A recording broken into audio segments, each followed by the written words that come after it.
First of all, thank you all for coming here tonight. For the folks that don't know me, my name is Bill Trevette. I'm actually the Vice Mayor and City Commissioner. Also live over in Hickory Hills. Been here since 2013.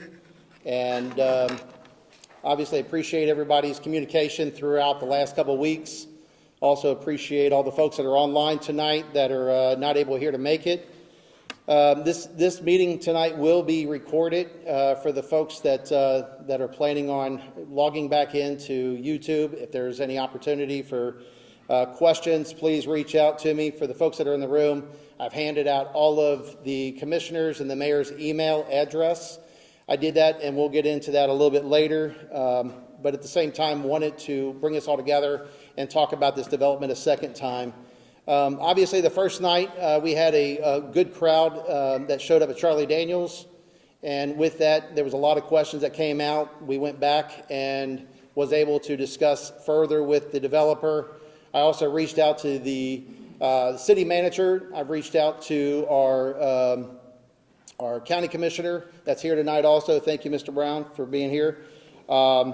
As well as our county mayor, as well as some of their staff up there, discussing what the county is developing and what's looking at, like what's it looking like for the county in Wilson County. So with that, tonight, obviously, we've got Todd Servant, our traffic engineer, Justin Beasley, our PIO officer, is here tonight. We appreciate these folks taking their Fridays to hang out with citizens. That's what it's all about. We got Joe Haddix from Heritage Civil, Nick Bateman from Ryan Homes, and I apologize if I missed anybody else, but I believe that is the folks that are here discussing this project. Also, Shane, hey. Yeah, Shane Shamar, he's actually, Shane, you're the Director of Public Works, Engineering. Thank you, sir. So many titles here tonight. So, obviously, coming out of that first meeting, there was some discussion of what's going to be, potentially coming to the city on August 10th. Is it going to affect Hickory Hills, Willoughby Station for the traffic? What does the streets look like?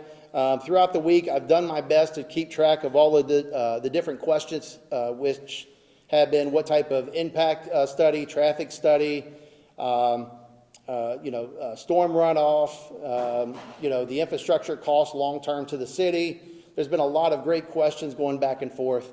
Obviously, I'm not going to be answering them all tonight, but, please take those questions. If I missed any of them after tonight's meeting, send me an email. I will take all of the questions that are here tonight, and I will send them all out to an email blast. If you do not want to be on the email blast, please go ahead and put a little note on the side there saying that you do not want to be part of the email blast, but from here on, you will be added. I actually had 2 residents that reached out to me because there was, some conversations where they thought they wanted to be out there, and they decided to turn, that option off. So my apologies if I add you on and you, 2 or 3 weeks later decide to go ahead and ask to be removed. So it may take a minute or two. Obviously, with this being said, our goal is to, discuss what the potential impact is to our city. After this, we're going to be able to talk a little bit more about, what it could look like if this developer decides to go ahead and move over to the county if it gets, denied by the POC. So with that, I'm going to go ahead and hand this over to Mr. Haddix and Mr. Bateman from Ryan Homes and Heritage Civil to discuss some of the updates that you guys have done. And then obviously, I believe, I don't want to speak out of turn, but you guys did meet with the city staff today. And then from there, I'd like to bring up Todd, after these folks to be able to discuss, your thoughts with the new information that you received today as well. Thank you.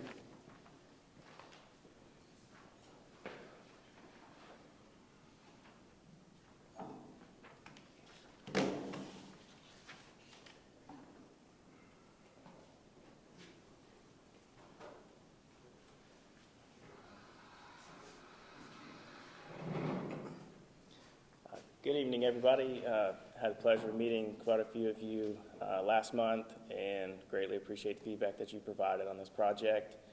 My name is Nick Bateman with Ryan Homes, and working with Heritage Civil, Feel like we've taken a lot of your comments and concerns and really tried to drive those into what our potential options could look like in evaluating our current site plan from what you saw at Planning Commission to what we have today.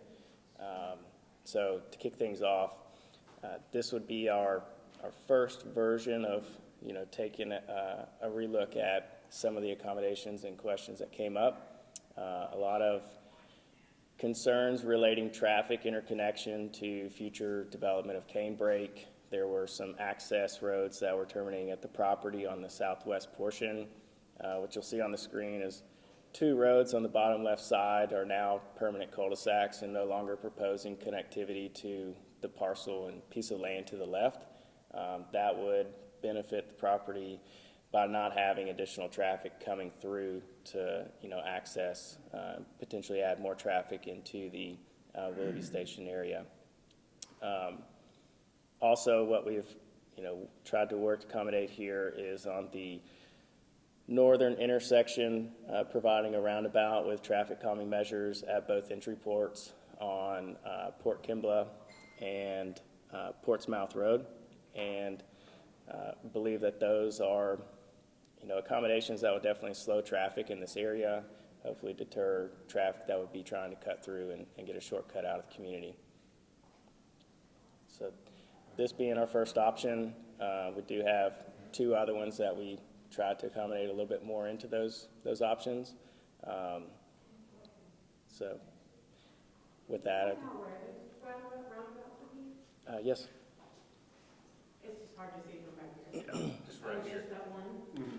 It's the primary intersection of the development that has the 3 connections that are currently stubbed out at this parcel. So there's one on the north, east, and west side that are current terminating at the property line.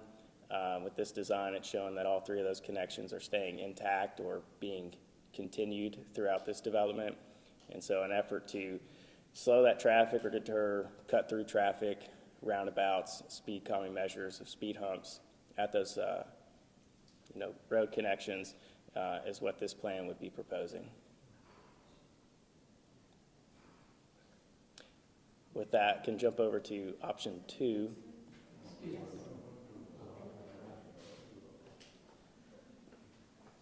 Did it cut over? No, that's it.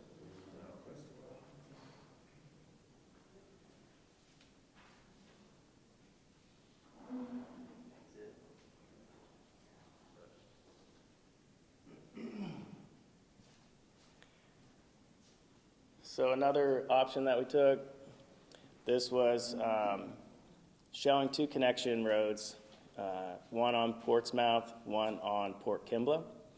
Also changing up the interconnection, so where that previous roundabout traffic intersection in the center was, this changes that to add additional stop signs and lower as many traffic counts that are coming through there, creating another junction at which cars have to actually come to a physical stop, deter and cut through traffic, and as well as keeping the 2 portions down at the bottom of the community as permanent cul-de-sacs.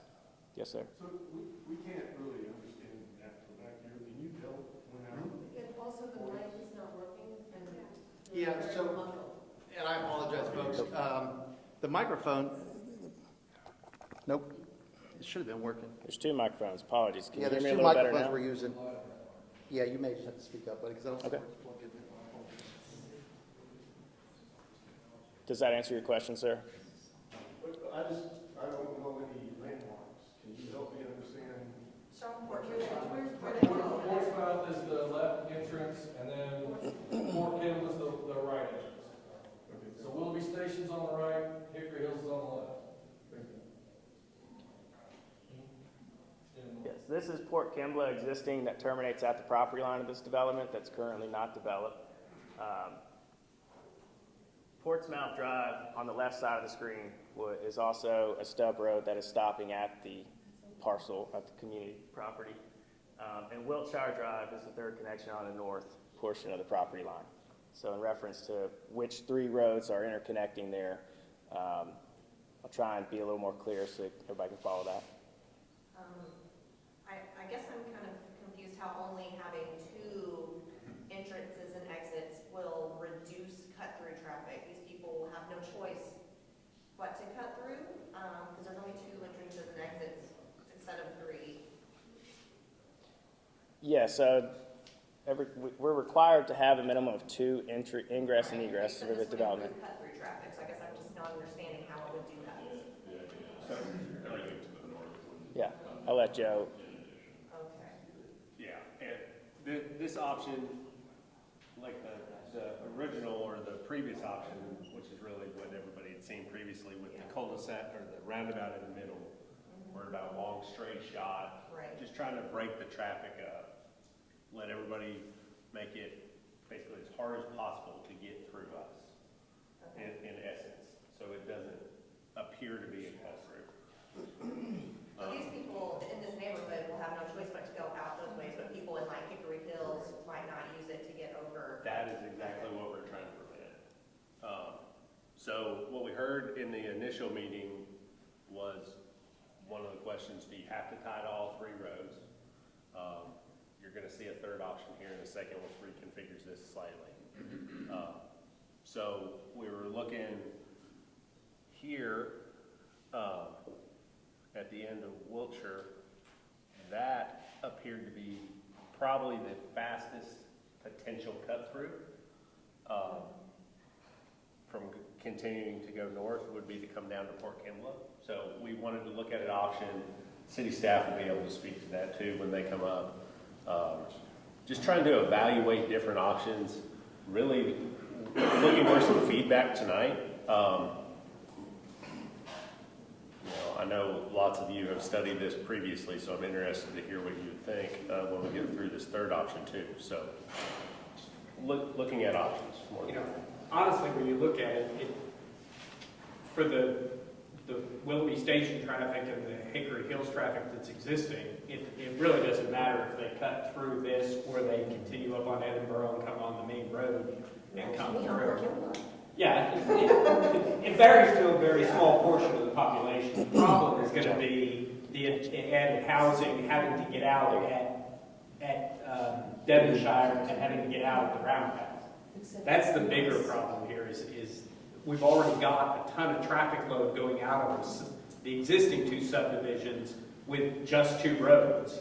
And all we're doing is adding to that problem. And yes, there are internal problems that are caused by this, but you're making a bad problem worse is the big problem. And really we need is a third entrance exit out of, if you're going to put some more houses in there, there needs to be a third way out to get out of there, not funneling everything through different. I mean, I appreciate trying to fix the localized problem, but it's the bigger problem that's the real problem. This is landlocked. Well, wait a minute here.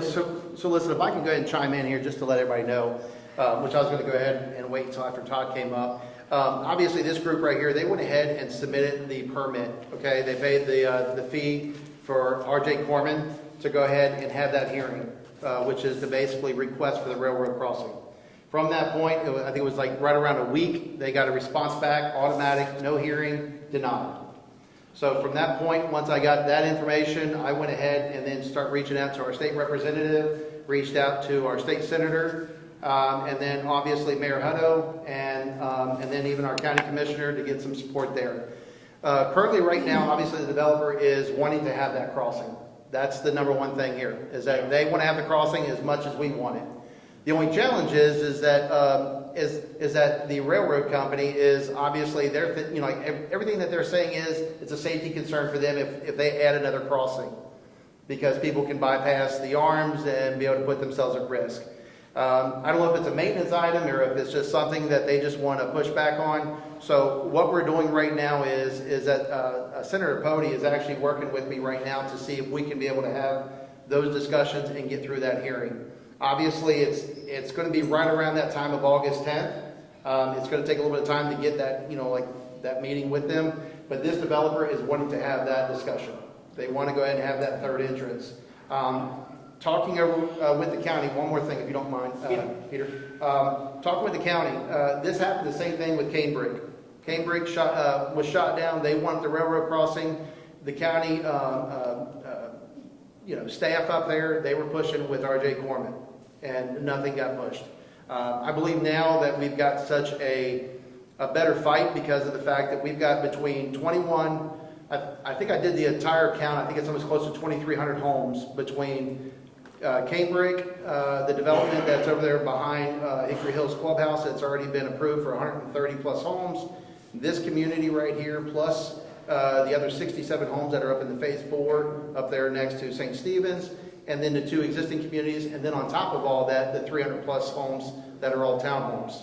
So that kind of sets R.J. Corman and NARA, Nashville Eastern Railroad Authority, to really kind of listen to us to say, okay, there is a concern.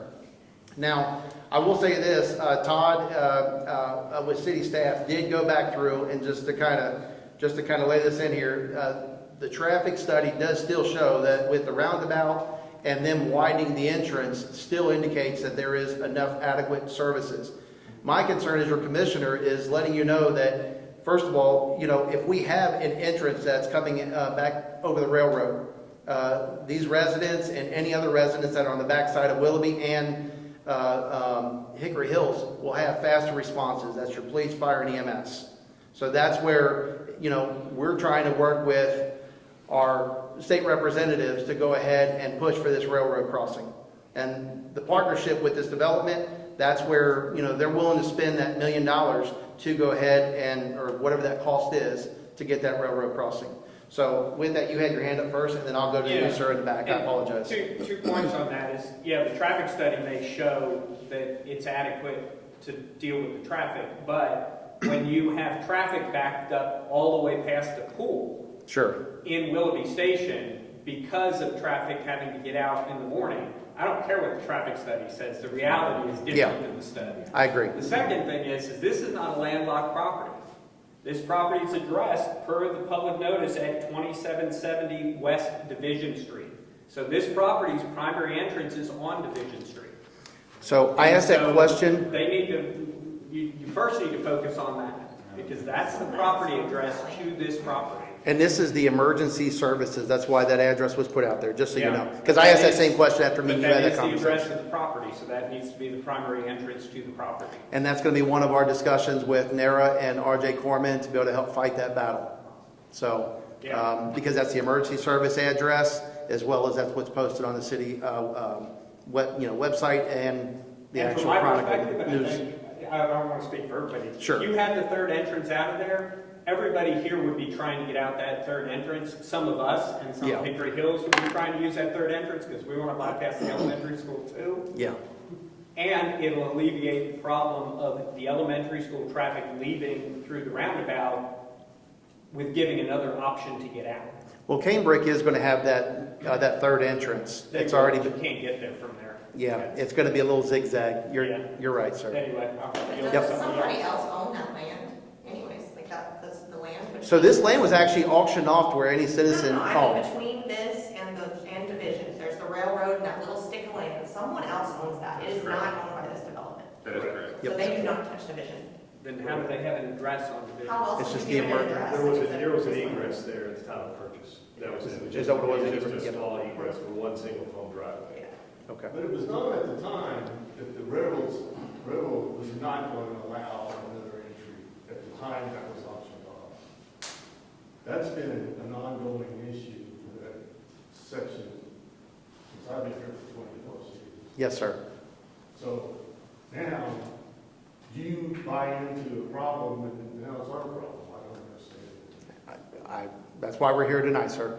So, Yes, sir. So who did the traffic, we're saying everything is working here.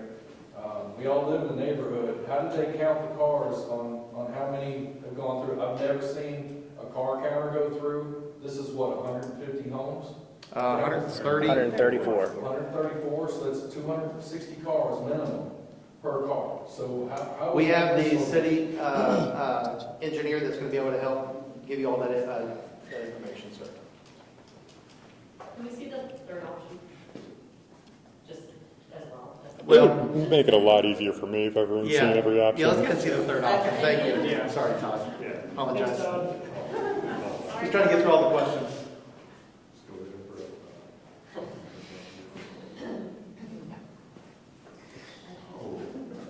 for So a brief brief overlay here. Again, permanent termination on the cul-de-sacs at the south portion of the property, so not showing a connection for any future use there. But the main primary difference here is to redirect the traffic and avoid a connection point at Portsmouth. Port Kembla here, and showing a connection with a four-way stop at this intersection. So that it's not a straight cut through road, slows down the traffic, creates another intersection that creates all traffic to have to come to a stop. But this also limits it to just 2 points of access to the property, not having 3 points, trying to accommodate as much as you can for the interconnection and really not disperse traffic in all directions and funnel it to the major roadways. But that's pushing all 300 cars down Edinburgh and up Newton, correct? It would force cars to go north or west, yes, up or left. So, can I step in now? So, the advantage of this option is that it takes away the direct connection between Hickory Hills and Willoughby Station. So, yes, the direct impact of this development alone has far more impact on Edinburgh. However, it reduces the impact dramatically of cut-through traffic coming from Canebrake and the Hickory Hills homes to the south of the subdivision. This forces everything up to Maricourt and Willoughby Station Boulevard. Which are arguably meant for higher traffic. They are classified as a collector. They're meant to carry higher volumes. So with this option, or any of them, what does that look like for Portsmouth, Port Kembla, or Wiltshire for the roads? Are they already fit to handle the traffic for 260 cars, or would it be some expansion? Will you be talking to the homeowners that are sitting there on those streets? Or what does it look like? So what's interesting is that as our subdivision regulations have grown, our ideal street section has actually shrunk. So every street in both subdivisions is wider than our current regulation for a residential collector. Most streets in the subdivision are roughly 28 feet curb to curb. Now that's an extruded curb, not curb and gutter, and that's an important distinction because really you don't want to be driving in the water on the side of the road. But that said, your lowest classification street is wider than, not the highest possible, but the highest residential street we could have. So widening the streets is not necessarily the target. It's going to be handling your nodes, your intersections. That's what's going to make more of an impact for residents. So how many cars is acceptable on a residential road? The traffic on a normal day-to-day? So there's two different ways to answer that, right? We have our subdivision regulations, which sets our ADTs, our average daily traffic allowable on a road, or technically not allowable, but are desired. So on a residential access lane, we want to limit that to 500 or less daily trips. An access street goes up to 1,000. And a residential collector is either 1,500 or 2,500. I don't have that off the top of my head. We just changed that. And what are the current classifications of the three roads in question? Well, that's the thing. They were all built before that classification system came to be. So at the time, they were classified as local roads that would most generously fit with the residential access street. I still don't see how y'all came up saying that this development's okay to bring 300 cars down 2 streets. I'm still confused on where did you get the number from? You know, our road, yes, our roads are wider, but you can still only get 2 cars through. And we don't have sidewalks. Yeah. Sometimes one, if everybody's parked on the side, on the streets. You know, we have an ordinance that we have to have the cars out by what, midnight? 1 a.m. 1 a.m. So, I mean, there's a lot of cars on the streets already, and even when I'm getting home at 6 o'clock, I have to go around the cars. You know, now we have to fight this traffic, and also, you know, we live back here in this, like, we're being affected by this, and I'm not too happy, but I'm sorry, but a lot of our families walk Edinburgh and do. I walk. So what is the city gonna do to help us? Because you're taking away our walking, because I'm not gonna walk around with 300 cars. We don't have sidewalks. It's We're not dangerous. Blue Station is sidewalks. We don't all have sidewalks. Or Kensington? I'm sorry. Yeah, I live on I'm Cindy. sorry. Yeah. But I'm just saying, I feel like you're bringing this development in, and the planning is just kind of getting pushed faster. I mean, that's, look at Not to that. mention the fact that they don't follow the speed limit too when they go through. Or stop, and that's why they. We live on Snow Terrace, corner of Keeling and Melville Terrace. And already, traffic pays little to no attention to the speed limit as it is. Even with the speed bumps. Yeah.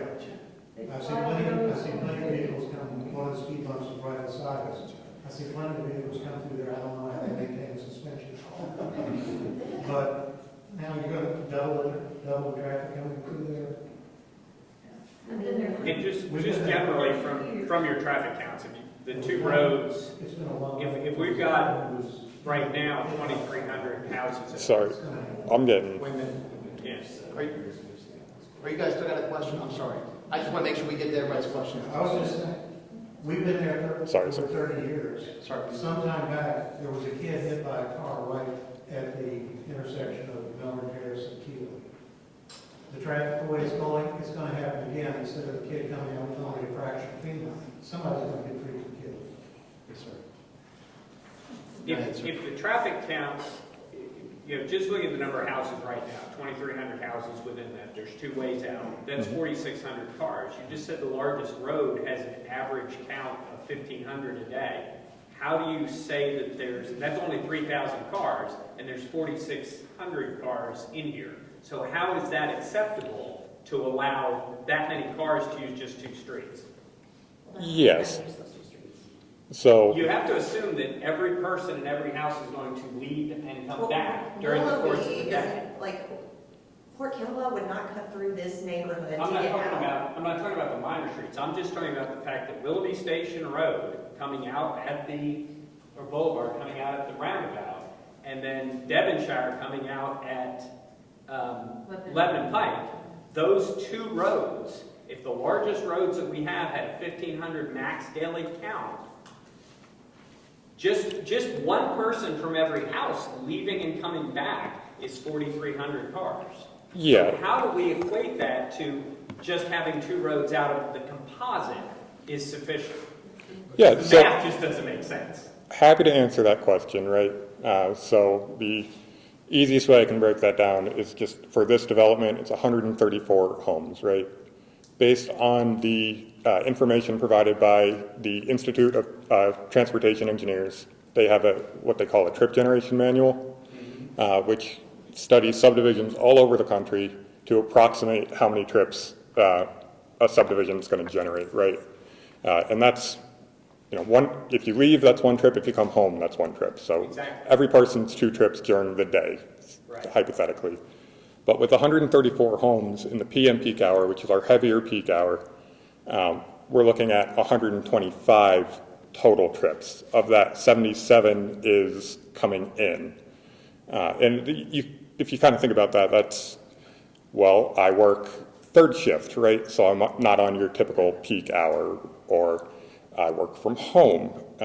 Things like that where not everyone's leaving all at once, I guess is the easiest way to say that. So are we considering delivery drivers, Amazon, FedEx, all that? So that all kind of gets included in with the ITE data, right? So they're just counting every single vehicle that comes into the subdivisions that they're studying. And then they have a regression model that gives an equation for essentially, we have this many homes, we expect this many trips. Now, obviously, this is an approximation. This is not an exact science. I'm not saying I guarantee this subdivision is going to generate 125 trips every day. But it's the best kind of estimation we can get. Well, what I'm saying is that this, And my studies on the grass development, that you actually should use 2.5 per cars to do these estimates. Is that what- I'm sorry, can you repeat that? The grass development that got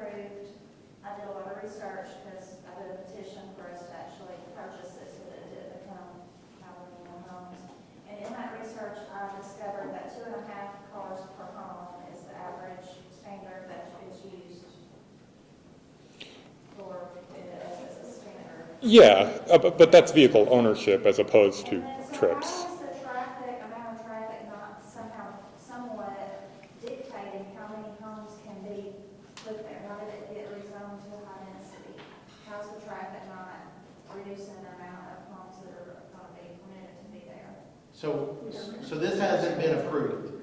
This is just a request from the developer for it to be high density. Less houses, and I appreciate, I definitely appreciate, we don't want people speeding through the neighborhood, but also it takes forever to get out of the neighborhood too. We're not even considering how long it's gonna take us to get out of the neighborhood with all these stops and roundabouts and then quadruple the amount of cars. And then you get on Lebanon Pike and you've got an hour and 20 minutes to drive 18 miles to get downtown on top of that. This sucks. Sorry, it does. And I get where you're coming from, that this is adding 125 trips, but I think what the point that's being missed is that there's already over 4,000 trips out of the neighborhood as it exists now. Yes, sir. So the roads as they exist now are already overburdened. So how can we be saying that it's okay to add another 125 trips without adding another exit out of the neighborhood? Because your limiting factor is not your straight shot on the road, it's your intersections. And Right. while I understand the roundabout gets backed up, I fully understand that, but it still flows, right? So there's delay, and I'm not here to discount the delay you folks experience. And the Quite delay is not frankly. the roundabout, the delay is light at Well, Vision. at Green Hill. And the city, completely unrelated to this project, we're working on that. You know, you've seen the construction vehicles out there. We put in the channelization island as part of the trail project. And I'm looking at the signal timings for that as well. But, you know, we measure level of service based on the delay.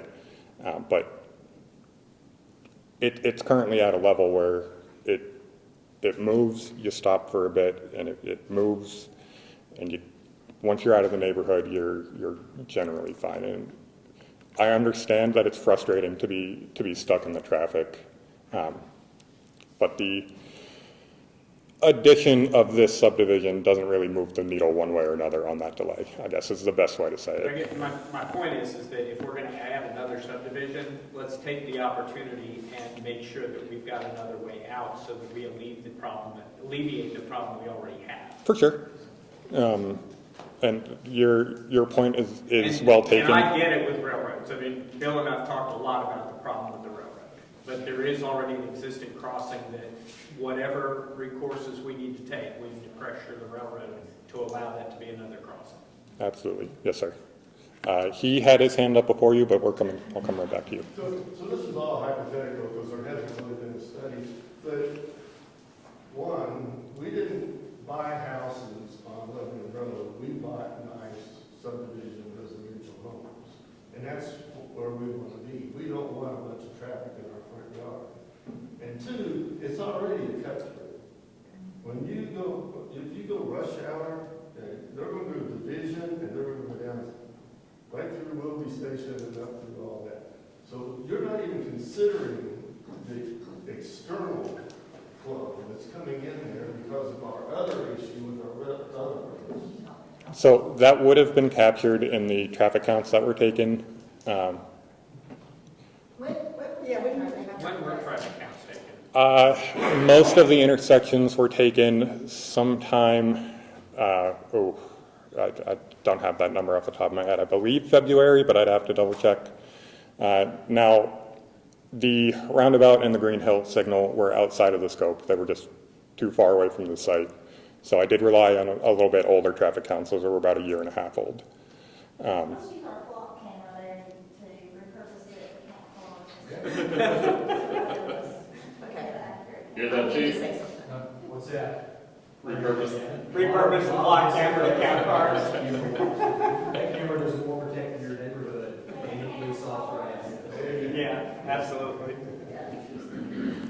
This gentleman had his hand up I first. have 10 minutes ago, and I've been putting it up and down. I'm sorry. I don't mind waiting. Okay. Okay, I just want to say that, guys, this land is owned by a developer. It is zoned for houses.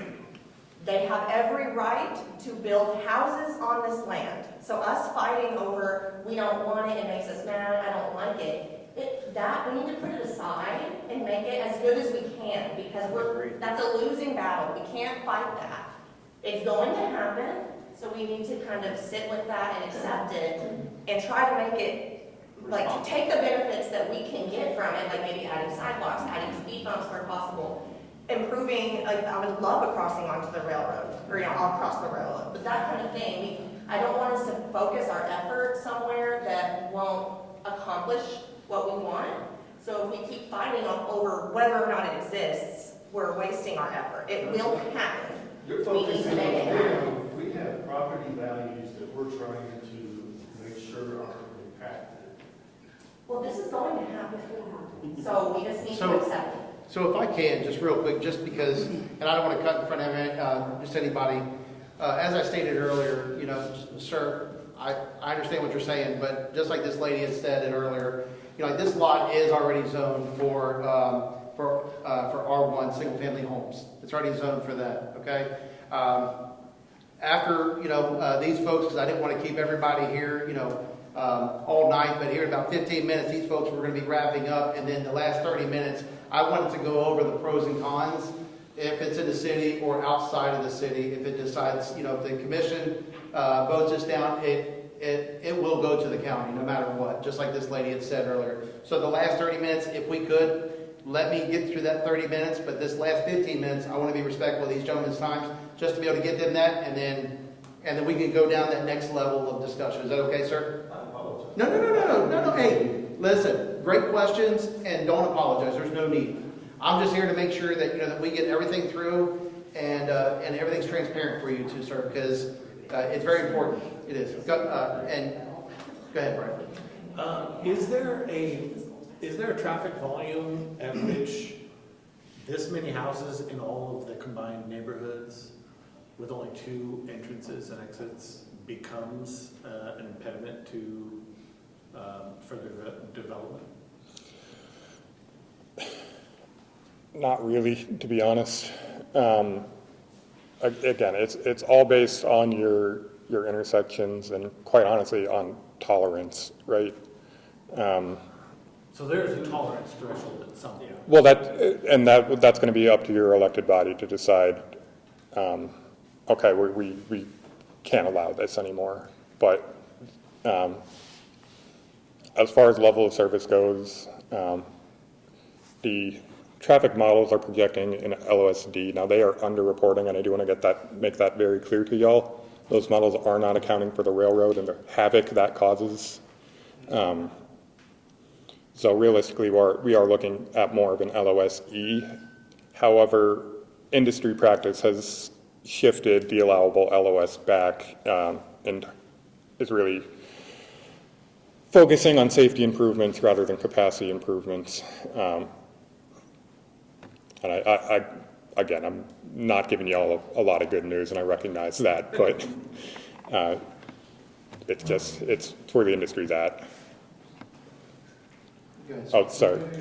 Got you next. All right, so I'm gonna switch away from the traffic piece, but for no matter what, I'm screwed. So, Morrison, what are you all gonna do for property lines in the area? Is there gonna be any buffers or anything like that? We know we're gonna have to deal with the traffic, but what does that look like for everybody that lives on this edge all the way around? What does that look like? Is there gonna be a buffer, and how big is that buffer? 20-foot perimeter landscape buffer. Are you gonna leave the existing trees? Leave the existing trees within the buffer. How big is that buffer? 20 feet wide. 20 feet? Okay. Yes, sir. And that is included in open space maintained by the HOA. We do not put it on a lot, so developer sells a lot, private entity owns it, doesn't know there's a buffer there, they go cut it. It'd be completely off the property. Everything is in dedicated to open space maintained by the HOA. And did you guys, I apologize real quick, so did you guys figure out the whole conversation with the sidewalks? Have you guys hashed that out yet, or is that still something you're working on? The sidewalks, there was some discussion, the transition from the new Yeah, I to believe the- we had, to the existing. Yes, so with the request that was approved with Planning Commission was to install sidewalks along Port Kimball that would interconnect this development with the existing sidewalk network. Now, with this layout in particular, if there's not a road connection to Port Kembla, Yes, sir. the discussion with staff earlier was we wouldn't need to install the sidewalks on Port Kembla. Well, obviously. Right. But that's Right. So I think it'll really determine on which layout ultimately we go with. As you heard from city staff, their preference would be something similar or this. And honestly, if you got the railroad crossing, I wouldn't care that all three of them are connected, probably would prefer the one with the roundabout. Did you not stop at stop sign? right. Like, You would, So they'll, we know, I was not paying attention. Yeah. I think that's. Yes. So exiting this map for a second, most people in the mornings are gonna be heading towards Nashville. They're gonna be going north and west to get out of the neighborhood. There's been a lot of flooding on Merrick Court recently. You're putting a lot of cars in an area that's already been affected by other development. Does the city or the developers plan to do anything on Merrick Court to fix the drainage problem? So two things real quick. There's actually an email that has went out. We found that the detention pond has actually failed in that new development. I got pictures of it, and it is needing to be corrected. So stormwater is addressing that, and they're also looking at basically how to hold the developer accountable to make sure that that doesn't wash out again. Obviously, they were looking at some challenges up there, but it's my understanding there was a couple sinkholes, and I believe it was actually, just a concern on Marion Court about washing out with all the emails that we've gone back with. Devonshire coming down to Marion Court, how it's washing out. I can answer that question specific to the last two major rain events we've had in the month of July. And I know that the reaction probably not going to be well liked, but the rain events exceeded the state design standards for the erosion controls. So the developer did what they were supposed to do. Is there maintenance issues that they should be always doing? Yes. But the type of rain we've had, and in order to keep state compliance, they don't mesh. So we want to keep our sediment out, or minimize sediment, but minimizing sediment causes water to back up. So with that, real quick, that was one of the pictures that we sent out. So currently, right now, your storm drains through most of the development because there's an elevation. They haven't put that last final asphalt down. That's one issue. Second issue is that they actually have sediment protectors that are over the drains that are basically keeping the large particles from coming down the drains to back them up. So those are the two issues that are causing it, a lot of that runoff. So when that last layer of asphalt that's installed and they remove those curtains that are over the storm drains, correct me if I'm right? That'll mitigate a lot of the rain that'll be going into the functioning storm system. There's already standing water on Division just north or just south of where this development is going to be going in. So what's the plan for dealing with the deforestation and the lack of water retention after that? On Division. Yeah, there's always water just south. Yeah. You're talking about by the school? Just west of the school. Yes. Just west of the school. Yes. Where Mount Juliet put up the signs and said there's I can answer that question. We've been publicizing this. We just actually approved our first stormwater project. The board did this week. I'll be bringing forward to the board a design project to address the portion of West Division that's in the floodplain. It's in the floodplain. It is. That has been identified as a project that we want to do. We finally have the funding mechanism to do it. That's what the $5 a month each one of y'all pay. Just for the record, I also live in the city, so I pay it too. So that will be coming this month, and we'll start designing. Does that take into account deforesting this plot? Every tree is going to grow up. I think that's like this is Theirs north has to of take where that into water's account. coming from, right? that, I'd say that flights slightly, but I wouldn't say it's the major factor. The major factor is the road's built is in the floodway. They have to take care of the deforestation on their property. Yes, they cannot. So it won't have any impact. He's correct. They cannot generate any more water coming off their site today. There's ways to do it, and that's my job, and I've worked with Joe on a lot of projects to make sure that we ensure that at this point in the entitlement process, the drainage is not required because they're looking to get their zoning. Once they get the zoning, then I know exactly how many houses they're coming in with, and we can fine-tune the drainage requirements with the code to meet the development and make sure that it's integrated in with the neighborhood. One more thing I want to say about that, Bill. I don't know how old Hickory Hill is. I know that Willoughby's about 20, 25 years old at least.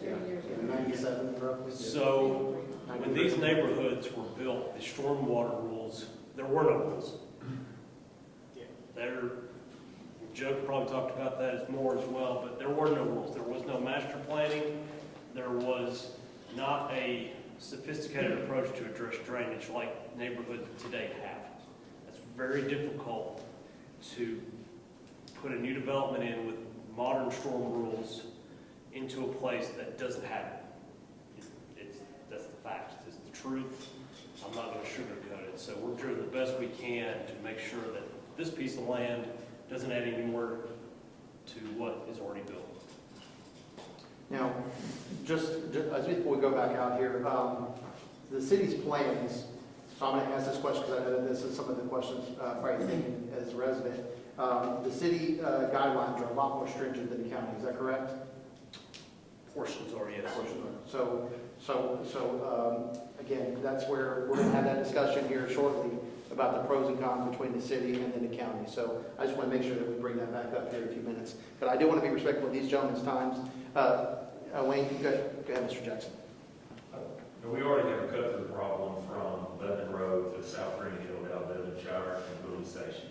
You know, the speed bumps, the stop sign, that does not slow down traffic. Most of it, it's an issue. So is it been thought about if we have another exit going out on Division, that's just going to be an additional cut-through, especially on Port Kembla, where people can come through Port Kembla, go straight. These are not residents, just people that are realizing they can cut through our neighborhood and get to other parts of the city. That's the whole purpose. So, great question, and that was one of the discussions when I had with the county commissioners when it came for Cambridge. That's why we were pushing so hard to see if they would be within the city guidelines because of that same discussion about being a pass-through. Now it being in the county, they went ahead and accepted that third entrance out there that will take you into Davidson County. Now, for the residents, typically you'll be able to zigzag through there, so it's mainly for the residents that currently live here. I don't see like a UPS truck that is basically coming through to be able to bypass to get to Lebanon Road from that area. It just doesn't make sense. There's too many speed humps.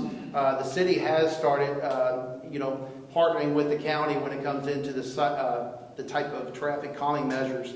You know, the current speed humps that we have right now, Canebrake is now going to be using a different type of speed traffic calming product because it's a little bit harder. It's more like a tabletop. So this way for the vehicles that have realized if they go 30 plus miles an hour over, it's a lot smoother. It doesn't hurt your car as bad, right? So, but these new tabletop calming measures are a little bit more stringent, and they hurt your car. Are these coming in at the end of Devonshire going into Cambridge? Because we were supposed to have those a couple years ago.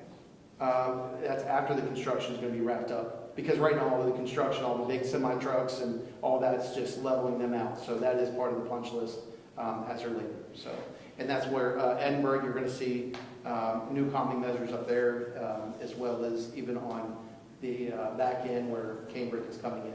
So as those are being finished and they're doing that last phase, they're going to install those.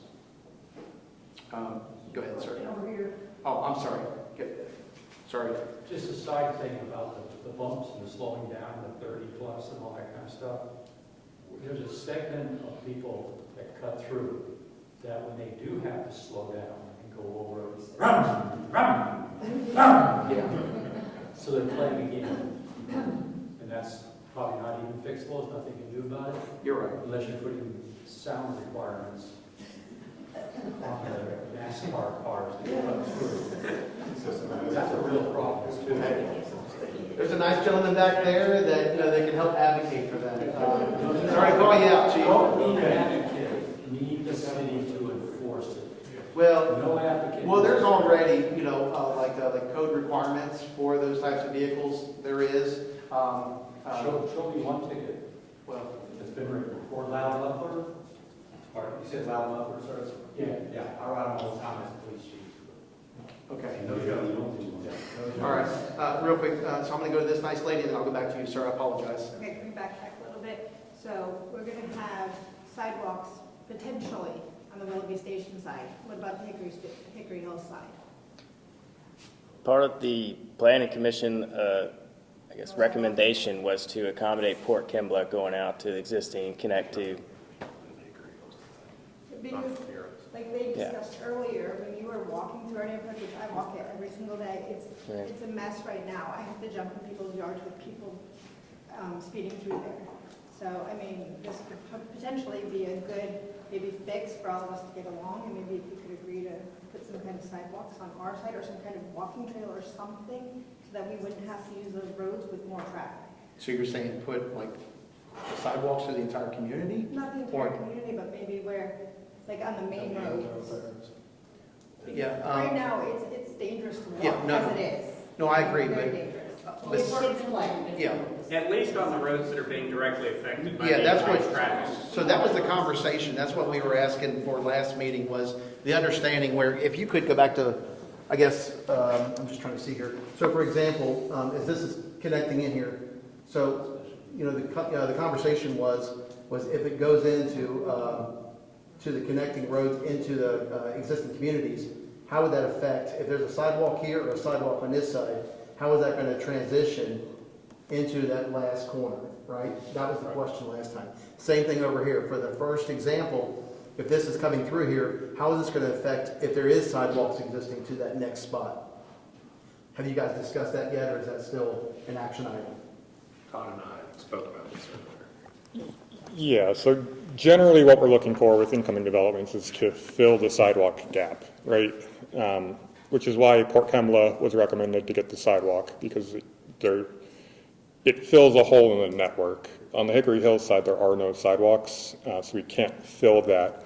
So if the Board of Commissioners recommended sidewalks, we would need to just figure out a configuration and a loop that made sense and not just leave a sidewalk to nowhere.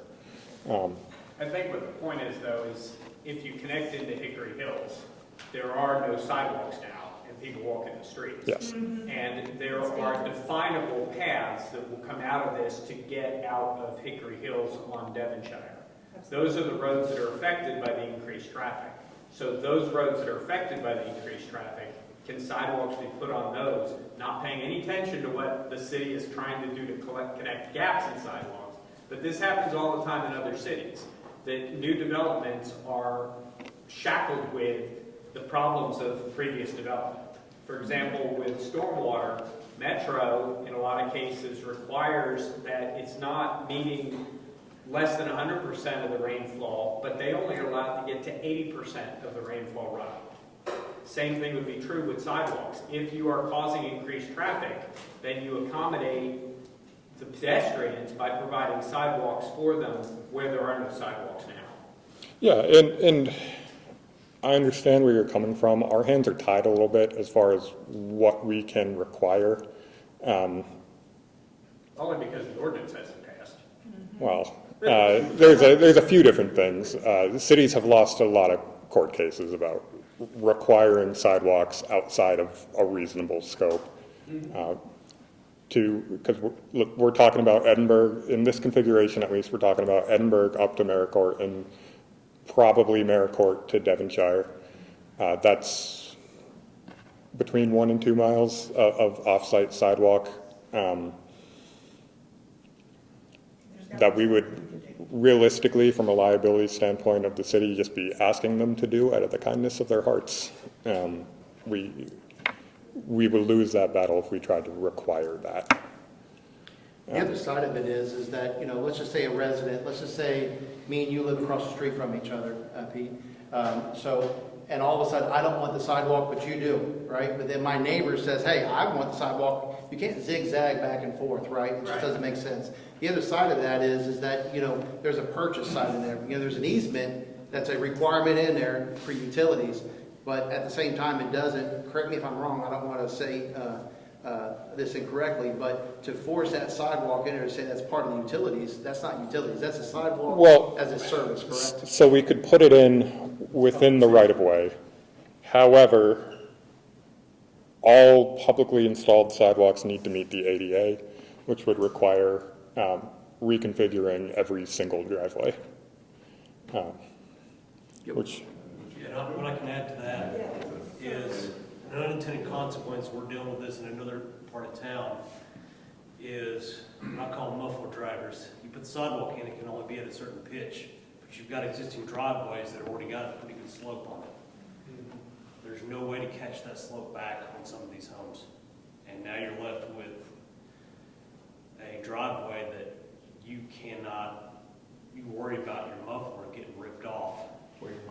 Or your bumper, or car damage.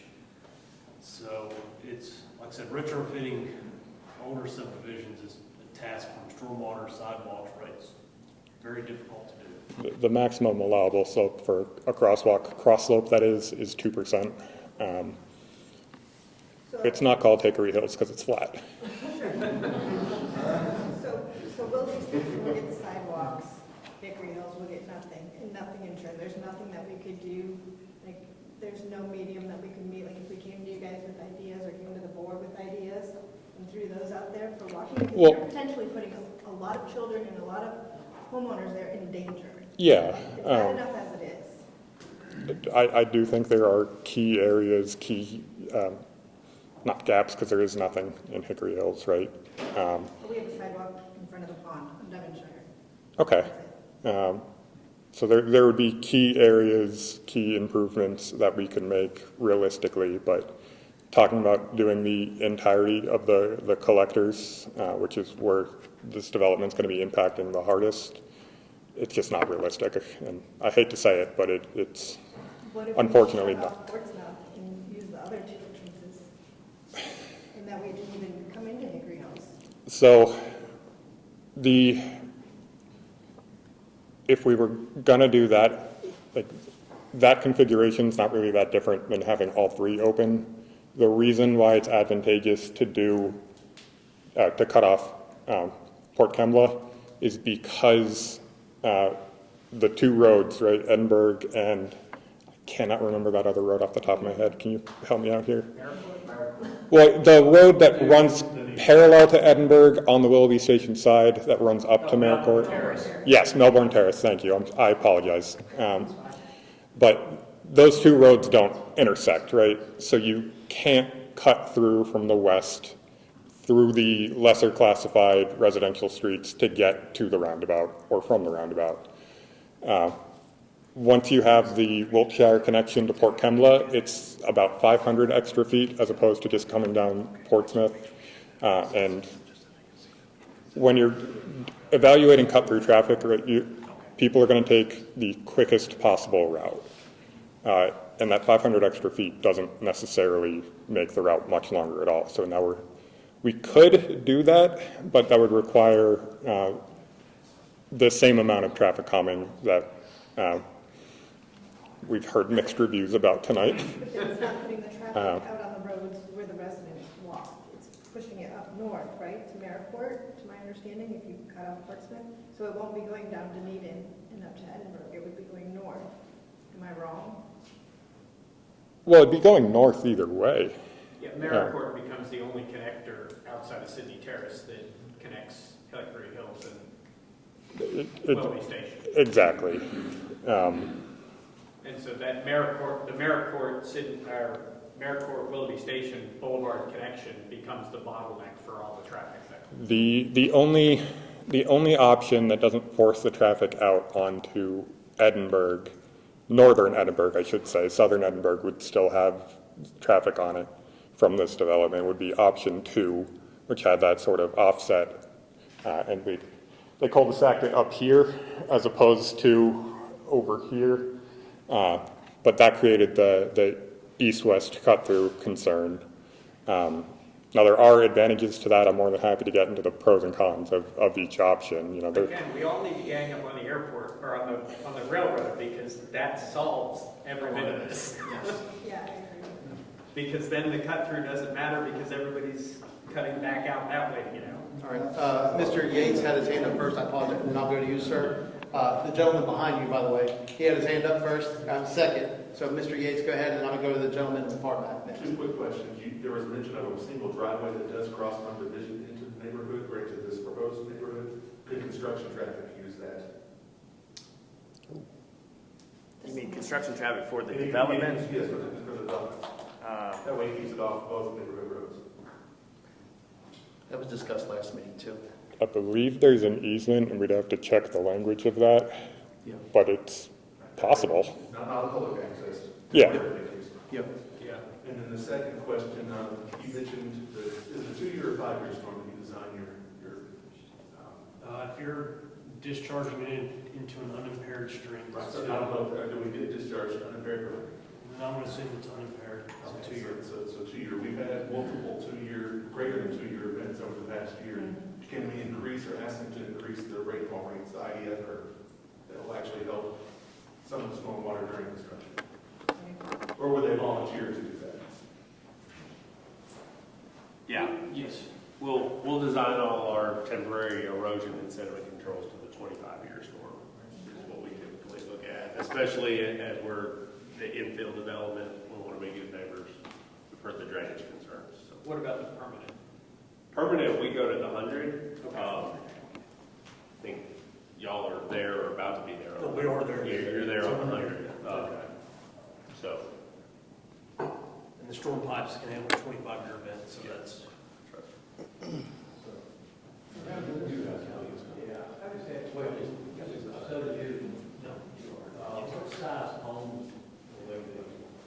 It's a good question. Right now, they're in the low 2,000s up to 3,000 square feet roughly. And how much green space will be in that subdivision? We have right around 8% what we call improved open space. So that's walking trails, playground, pickleball court, a second playground, fire pits. The reason I ask that, I've been in Mount Jewett for right at about 39 years. I live in Willoughby, been there since 1993, but the reason I moved to Mount Jewett into this area is because of the green space. Mount Jewett has grown tremendously. I've been in Willoughby Station, and in Hickory Hills also, is the same green space with trees that were left. It seems that subdivisions today are not taking into account any green space. I'm not sure why. It's just basically on the design of the homes or, but we basically plow down every tree, and put houses, and on regular green spaces around the subdivision. But I know that's the way it is.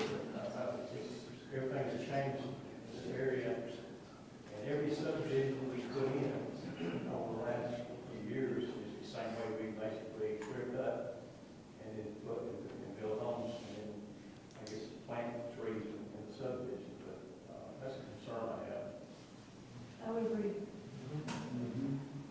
And go ahead, sir. You have the next question. How far the house is going to be apart? I have 2 questions. How far the house is going to be apart? Like, especially like you got your back row here, and then your front row. I mean, how condensed are these houses going to be? Because I can't imagine 55 acres and 135 houses. Seems Sure. like they're going to be small lots. That's a great question. In the previous version that we had, not too dissimilar from this one, all of the home sites that are going through this main thoroughfare here were 80 feet wide to accommodate side entry home sites to give a little bit more separation, different curb appeal, and streetscape appearance so you drive through the community. In the secondary street lots, these are 60 feet wide. I believe we're at a 7.5 foot setback, puts 15 feet minimum between each of the home sites. And the home sites vary from 40 feet wide down to 35 feet wide to give a little bit extra space between the homes. And also, when they started blasting the top neighborhood, I'm sorry, I don't know the names of them, and Cambridge, you know, a third of my house is underground, and every time I've reached out to these people, they always said that, you know, my house is too far away, there's no way. The blasting shook the, you know, what out of my house, and I had an fix them until, all this blasting stops. How much blasting do y'all have to do out here? Great question. That will be determined as we get further into this design and understand where the road networks are going to be. A lot of the discussion points we have here change where some of these roads are going, which ultimately, we're working with the topography that's on the site, which really dictates how much blasting is necessary to build a home site. Shouldn't that be part of, I feel like that should have been the first decision for our county or our city before we start going through this. I mean, we're gonna wreck all of our houses. And I mean, my house is 100 yards from this. And also there's a drainage ditch right behind my house that goes into a hole. I haven't been back there, but when that last big rain, it came all the way up about halfway to my house. When y'all start blasting, I guarantee you, wherever that water's going, because it's a man-made hole. Wherever that water's going, it's gonna get blocked. It's gonna vibrate, it's gonna tear it up, and how are y'all gonna guarantee in the city that doesn't back up into my house? Even though, granted, it's gonna take like what we had back in 2010, because I'm on the slope. But still. You got several different points. I'll hit the blasting. The city of Mount Joy has no control over the blasting at all. It's the state fire marshal. The board actually tried implementing stricter blasting standards, which we were then advised to cease and desist from, or cease from doing that. Because the city would have been sued, and we have no standing. That's the first issue. So just to kind of go there, I mean, because many residents reach out to me, and we send out all the notifications, because the state fire marshal, what he does is that he takes the complaint. It's a document that he has to go investigate. All the blasting, first of all, it has to be done by, the monitoring by a third-party entity. It's not even these folks. Let's just say that the developers, the ones that are doing construction, it's a third-party entity. So just to help you out with that one. So again, after this, sir, I'd love to get, your address so we can be able to talk about those other runoff issues. To go back to the first question that you had, I think it's important to actually bring in here. So, and I was actually going to be talking about this because we're actually 15 minutes over for these guys to head on out, but I'm going to get and roll into it real quick. The current density that Willoughby and Hickory Hills is, today, this would not even be considered a medium density. Like your communities would not even be medium density. It would be high density currently. Okay. When you look at this development right here, with the city changing all our guidelines, making it more stringent, right? Because we want to slow down that growth. We want to try and enforce better products, right? So in order for that, myself and the other commissioners and the mayor, we start enforcing additional things to make it, I don't want to say difficult, but be able to provide a better product back to the end user, whether that's your neighbor that is the existing homeowner or the brand new homeowner that just had their house built, right? So to put it in perspective, right now low density, which is an RS40, that is 1.1 units per acre, okay? If we go down to the RS20, that's medium density, and that's 2.2. Now this development right here, most of their homes that they're talking about, and I'm not speaking for you gentlemen, but please correct me if I'm wrong, most of your lot sizes do or meet, the majority of those is at 2.2 per acre, except for I think it was just speaking with you, sir. I think it was like 13 to 15 have moved over to that, to that RS10, which is high density, which is why we have to post that newsletter because it is high density because of that smaller lot sizes, which is 3.8 units per acre. Now, to go back to that high density, your lots in Willoughby Station barely meet those. I mean, are in those guidelines for high density today. And same thing for ours too, in Willoughby Station. I mean, I'm sorry, in Hickory Hills. So, but most of it, if they were to eliminate those few lots that are high density, they would be in medium density right now, which are a lot larger lots for those homes, which then spread out the actual homes. So you're not right next to your neighbor. Did I say that correctly, gentlemen? Yeah. Okay. Just wanted to make sure that everybody understood that because, and also to throw this in here, just to kind of, hopefully start, showing out some positives here, because all of the questions that I want the residents tonight to talk about here. Obviously, stormwater, okay? We've seen it with other communities with Cambridge, also with Phase 4, okay? Phase 4, Every time there was an issue for the residents of Hickory Hills and Willoughby Station, I sent out notifications immediately. I'm out there driving the roads, taking pictures, sending them back to staff. Staff is then reaching out to developers, getting out there, the street sweepers, cleaning up the mess that night, and even then next morning, they were being forced to come out there. There's been many times that we've actually shut down the projects. So many times that the attorneys were actually holding us to saying, hey, you're kind of nitpicking now. No, we're holding them accountable because we had so many failures of the curtains and so forth, right? Now, Cambridge, nothing against, the county, but, again, it's in the county. There's such a lot larger land out there, and there's not as stringent when it comes to some of these issues.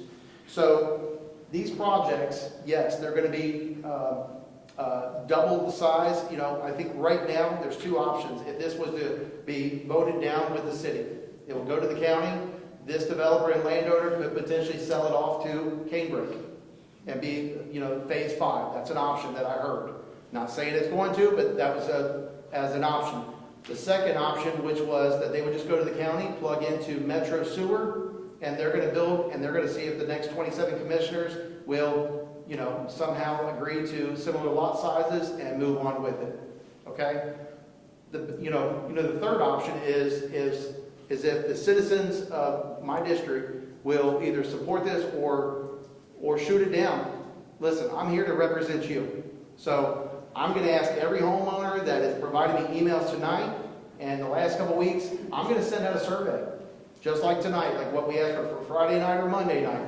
I want to hear your voice because just like this nice lady right here says, it's going to come with or without us. But if it's in the city, we can control the stormwater, the runoff, the safety, the properties, the end user, the interconnections, and most importantly, making sure that it is a good product. Because when they're building a city, correct me if I'm wrong, gentlemen, does the city hold higher standards when it comes to the product versus the county? So we require more brick, more stone, Yes. and of course, just the stormwater, the curbs, everything. It's a more stringent. Is that correct? That's correct. Okay. Cost you guys more money? Yeah, it does. Okay. Now, I'm not for this project. I'm just going to tell you right now. I actually plan on voting it down. Okay? But I also want to make sure that I don't vote it down just because of Bill Trevette. I want to vote it down or vote for it because of you. Every one of you. And I'm going to go with the majority of everybody that's taking their time to get involved in this. I want to make sure that I go that route. So after this is all over, if it passes because you want it to pass, it will pass. If you want it to fail, go into the county and leave it up to the next, set of commissioners in the county to develop this and run with it, then that's something I'll vote for too.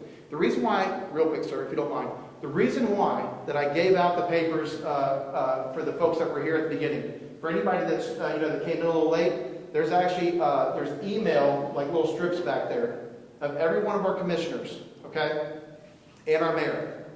Sunshine Law says that I cannot call my mayor up and I cannot call my, like my other commissioners up in my district and say, hey guys, I'm not supporting this. I need you to shoot it down. Sunshine Law does not allow that, okay?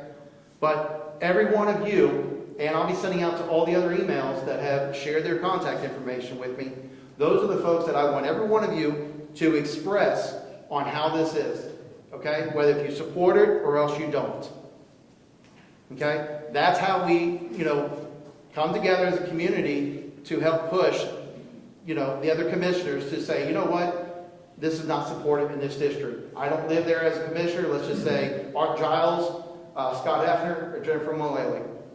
Every one of you will reach out to them, I hope. I gave you all their contact information. Express to them before August 10th your frustration or your concerns.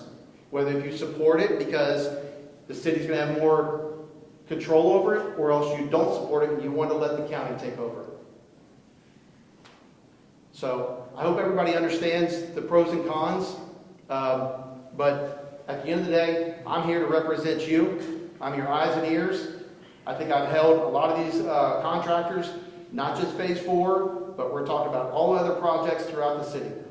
I really do represent you, sir. So I'm here to make sure that whatever it is that, the end count here wants, that's what I want to make sure that we hit the majority rules. Is that fair, sir?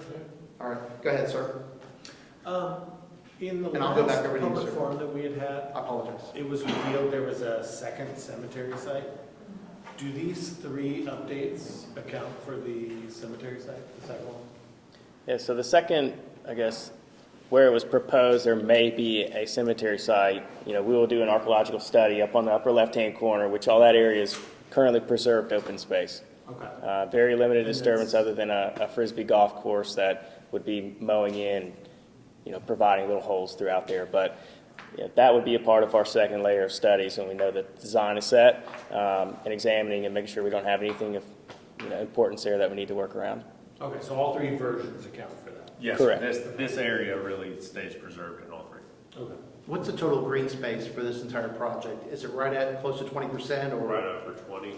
Okay, just for the nice lady that was saying in the back there.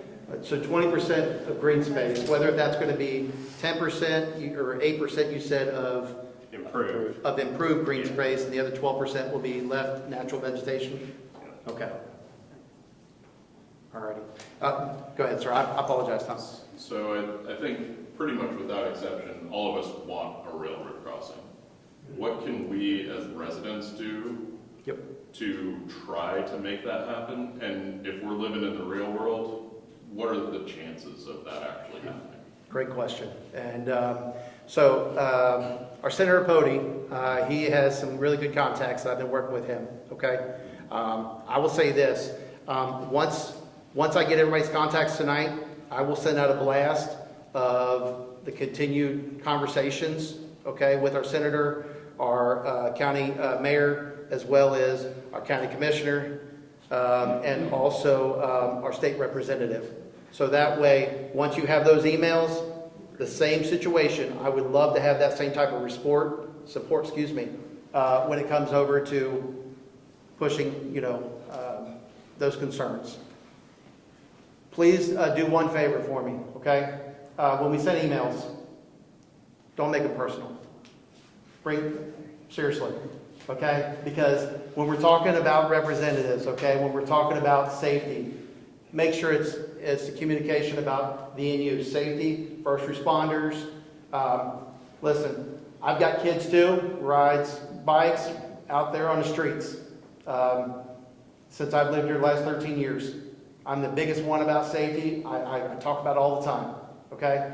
But at the end of the day, when we're sending the emails to the railroad, we're sending them to our state representative to let them know that we got Johnny out here on the sidewalk. It's not going to push the needle. Push the needle with facts. Push the needle about, hey, right now we've got over 2,180 homes in this area. Okay, that's fact. Second thing is that we only have 2 entrances, and we've already had 2 tornadoes in our community over the last 13 years that have shut down, by the way, the entrance over there in Willoughby Station. Shut it down. Okay, so that's fact number 2. Fact 3 is the fact that right now it's the fact that even though we got all this improvement that's happening, it's still delayed. It's 100%. That's real data. Okay, so please don't make this personal. Make it facts. Make sure that you send the email, put your name and address in it. You don't have to put your phone number, but I will say this. If you get your phone number in there, you're likely going to get a phone call. Okay? So make sure that you put that information in there. Whether that, like that phone call is from me or your state representative or your state senator. Because Mark Pody will reach out to you if you leave that type of information. He wants to hear from you. Okay? Any other questions? Because I see a couple of hands that went up and down. I apologize. Yes, ma'am. How do we get on your email list? Yes, ma'am. So at the beginning of the meeting, I actually passed out a couple sheets. So for the folks that have them still in front of them, please go ahead, put them on the back desk back there. I will take all those. If you do not want to be part of the email distribution list, put a little star that says do not want to be part of the email distribution list. If not, I will default to go ahead and add you on there, okay? Ma'am, you had your hand raised back there in the back? Oh, I'm sorry. Okay, just want to make sure. Peter, can I go with her first? Or him first? I'm sorry. Go ahead, sir. No, I thought she had her hand up too. Yes, sir. We're going to be sending, once this group and the city works together on the best application, I will send out the final so that way we can all agree and disagree on. Is that fair? Okay. Sorry. And then go ahead and go through the slides, gentlemen. And thank you guys for sticking around a little longer to make sure we get through all this. So again, option 1, major changes from what was presented at Planning Commission. was pulling back the future stub roads that could connect if the adjacent land gets developed. So all three options show those pulled back as permanent cul-de-sacs that would not have interconnection. Includes a roundabout in the center, slow down traffic, and traffic calming measures at both entrances, east and west, Portsmouth and Port Kimball.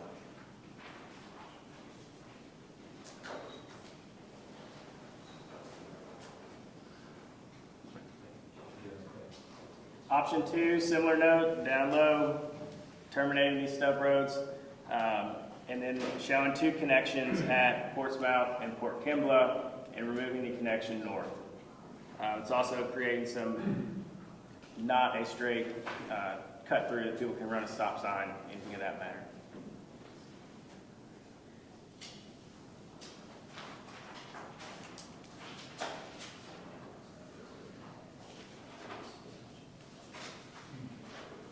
And option 3, this is trading the interconnecting roads, terminating the connection at Port Kimball, keeping Portsmouth Drive and Wiltshire Road north as our primary connections. And again, that would be a 4-way stop sign there. So, just real quick, because these slides were just shared with the city staff today, is that correct? Some of the changes? So staff hasn't fully gone through them to give the green light, even if they meet up to all the full recommendations, but they will at least make some possible changes, some tweaks, is that correct? Is that, okay? That's correct. Okay, so I just want to make sure that before, so I ask every resident here, if you don't mind, before you go put this out on social media and create any confusion, please, let's go ahead and let's give the next, until Tuesday, if that's okay, Wednesday, let's go ahead and let them work with staff Monday and Tuesday, and then we can go ahead. I will get a final, screenshot, so it's a clean, everybody can be able to get it. It's not on your phone, whatever, you're trying to post it out there. I'll get that sent out to everybody that has provided me your email, whether tonight or 2 weeks ago. I'll be sure to send that out to everyone. You'll all be able to see it, and it'll be a clean shot. Is that fair? Okay, thank you. Is there anything else? Any other? Okay, go ahead, Peter. Sorry. On the railroad crossing. Yes, sir. My understanding is that railroad crossings at their source are regulated federally, not at the state level. Have you talked to anybody on the, Representative Rose? Yeah. These are our senators? Yeah, so everything that we are going, everything right now, so TDOT is where I'm actually working with some of those discussions. And then Senator Pody is who I'm actually working through. So he's driving some of those conversations further up or however he's working it. Okay. And then I'm also working between him and TDOT. And then, of course, we're also still trying to get that meeting with NARA. Now, just for the folks that may not know this, our city manager is actually on that board for the railroad. So it's not the fact that we've got a little bit of extra pull, but it's just the fact that we have that ability that he can be an advocate for us as well. So our city manager is there supporting us also. And just one more question for the gentleman. If there was the ability to cross and connect to Division across the railroad, where would that be, or where would your expectation be that might land? Grade-wise and separation? I mean, just generally on that. Honestly, at the potential crossing at Cambridge is the most logical crossing locations. Right. But that's a whole other subdivision. That's a whole other subdivision. Yes. So We're seeing what options we've got there. Okay, even though that Cambridge's there still be some partnership is what we're trying to work towards. Sure. We've evaluated, so in our case, you have parcels between the railroad track and Division that are, independently owned of this development. You also have a tremendous amount of floodplain on Division that comes up to the railroad tracks with the hook in the creek right here. So either you're not going to go further east, that's fully developed. Canebrake actually set up the crossing. So the initial concept that y'all had seen, that was part of the reason why these two roads were going to continue back to the west, was the potential interconnectivity with Canebrake. Yep. In the chance that they got the crossing. So in other words, it wouldn't cross at this subdivision, it would actually be a cooperative effort between you all. Correct. That's correct. Okay. Yep. for context, how much elevation change is there from the backside of those houses down to the railroad? Because looking at some of the drawings, like it drops off there. It does, and what this developer has agreed to and would like to do along this stretch is come in with like a third-story walkout basement on those lots, just so that it doesn't appear that they're just sitting way up in the air. So give it a better view shed from Division Street looking at it. Go ahead, ma'am. I just want to Sorry, say, I did actually talk to federal DOT about what the path would look like to get a crossing, and they said, you need to talk to the state. So I talked to the state, and they said, you need to talk to NERA. So they all funnel you back down to this localized level. They let them control it. So. Which is why we are, that's why that I have no problem sending this back out for all the communication for you guys to be able to make sure that we send those emails, okay? And thank you for sharing that, by the way, because that's exactly what I ran into when I first started going through this. I thought it stopped with R.J. Corman, and then when I actually went through R.J. Corman, I'm like, wait a minute, I'm so ticked off that they just take people's money and they don't even let you have a hearing. So I was probably more pissed off than these guys were because it just took their money. I'm like, wait a minute here. They didn't even hear the problem. So that's when I start going to our state representative, our state senator, and then, of course, our mayor, our county mayor as well. Yes. Yep. And with So go Steve ahead. being on the board, is he able to provide any insight as to why they just shut it down? They say safety. That's it. Safety. It was that the the They're lazy, that's it. They don't want to deal with Pretty the much. Pretty much. So for purposes of like trying to do they expand on what safety means? Yeah, sure. It's just people bypassing the actual arms when the like when the arms are down. Safety on their property. Safety on their- Them up to liability on Thank one you. spot. Man, But if they put the You're good. bollards in like it on South Greenhill. I'm sorry, ma'am. I'm sorry. If they put the little ballers are in like on South Greenhill, you can't bypass the arms. Yes, ma'am. That is true. Well, and that's what they're, that's some of like the improvements that the railroad is having to do, and that's the partnership with the city, because the city actually is paying for a lot of these improvements to make sure that our citizens do not bypass those arms when they are down. So yes, ma'am. Yep. Go ahead, sir. So it just so happened that for some odd reason, we went to Lotto and get the railroad crossing. You guys go through Cambridge or whatever it's called down there. Would that still mean that the connectors would be on Portsmouth, Wiltshire, whatever it is, and Port Kimber? Or will it just be the entrance going into Cambridge area?